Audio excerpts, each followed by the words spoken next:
ऐंकार ह्रींकार रहस्ययुक्ता श्रींकारको धत्तमहाविभूत्याः ओंकारमर्मप्रतिपानिभ्यं नमो नमः श्रीगुरुपादुकभ्यं ओमीशानः सर्वविद्यानम् ईश्वरः सर्वभूतानं ब्रह्माधिपतिर्ब्रह्मणोऽधिपतिर्ब्रह्मा शिवं मे अस्तु सदा शिवम्. Ayurveda is different than Western allopathic medicine, which treats the disease. I work with an individual, with a person, to help them to do the things, to find balance within themselves. They do all of the work. I give them some suggestions.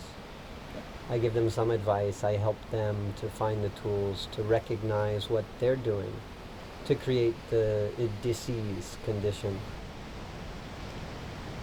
I'm interested in joining the health field, and well, he asked me if I had read anything about Ayurveda, and I was like, well, my parents are from India, so they talk about like home remedies and things like that, and Ayurveda comes up a lot, but never any formal study, and he offered to teach me, so I've been learning, that with him. मेकदन्ताय विद्महे वक्रतुण्डाय धीमहि तन्नो दन्धिः प्रचोदयात्. ॐ गं गणपतये नमः. रत्नसिंहासनं समर्पयामि. ॐ एकदन्ताय विद्महे वक्रतुण्डाय धीमहि. This is called a Yajnam, and it is a fire ritual in which prayers are offered. There will be offerings of herbs and flowers and other things into the fire. Those things are meant to amplify the prayers and the intentions of the priest that is making the offerings, as well as for whom the Yajnam is held. He was kind of almost describing it as a little bit of a jump start on my spiritual path, and just really helping to get those things cleared out for me, so that I can face those karmas, look at them, face them head on, and deal with them. Some things that Ayurveda is very good at treating that Western medicine is not as good at treating would be diabetes. Hemorrhoids can be treated without surgery in Ayurveda. Strange nervous conditions and pain in the body, sciatica, different pains like that are treated very well through Ayurveda. Allergies, mental illness, or just a few things that are treated quite successfully through Ayurveda. Western medicine is much better in a very acute situation. If I cut off my hand, I wouldn't try to treat it. I'd go to the hospital very quickly, because the Western doctors do that sort of treatment extremely well. I'd like to work to promote more of Ayurvedic medicine here in the States. And the problem is with the FDA and the Medical Association here, the lobby, they're not very open to, alternative medicine, and especially with Ayurveda. Cancer treatments, in India, they're using this Ayurvedic medicine that has mercury in it. It's a reduced dash of mercury, and they're getting 80% recovery rates from people who are terminally ill.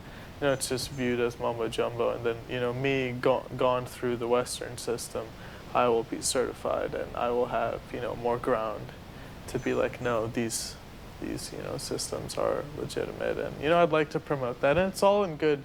I'm not saying that Western medicine is awful, like I'm going for an MD degree, there's obviously something to it, but I'm a promoter of holistic medicine, and I would definitely like to incorporate that and promote an exchange. It's something that people are hearing about, they're learning about, and they're favoring in many cases, because it can help people to treat conditions that are otherwise considered incurable.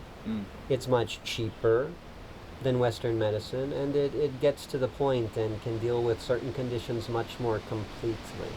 And with the growing interest in spirituality and meditation, people have interest in a medical system that addresses their spiritual needs as well as their physical needs. A big problem with our karmas, and the reason we keep repeating them, is because we don't recognize them. And if they are brought to light, and he said I may feel nothing. He says it's actually beneficial if I don't feel anything, if I don't, because what happens is then the mind attaches onto that feeling. And then every time I have a spiritual experience, my mind is going to say, oh, well, it has to be like that. It has to be that mind-blowing thing. It's better that if I don't, then the energy and the karmas can just work their way out, and the mind isn't attaching to any of them. So, and I was very concerned. I was like, what if I don't feel anything? What if I'm not dropping on the floor in ecstasy or something like that? And he said that's actually a good sign, and it means that you have faith. स्वस्ति नः पूषा विश्ववेदाः स्वस्ति नस्तार्क्ष्यो अरिष्टनेमिः स्वस्ति no बृहस्पतिर्ददातु स्वाहा ॐ शान्ति शान्ति शान्तिः स्वाहा ॐ क्लौं नमस्ते गणपतये त्वमेव प्रत्यक्षं तत्त्वमसि